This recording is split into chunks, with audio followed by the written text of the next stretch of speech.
ദേശഭാഷ വേഷഭൂഷയൊക്കെ നാം പൊന്നുപോലെയോർത്തു തന്നെ നമ്മൾ ഭാവം കാത്തുനാം.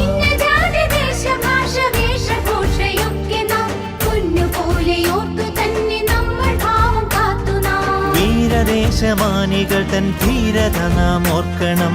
പാരമാദരങ്ങളോട് പാത പിൻഗമിക്കണം.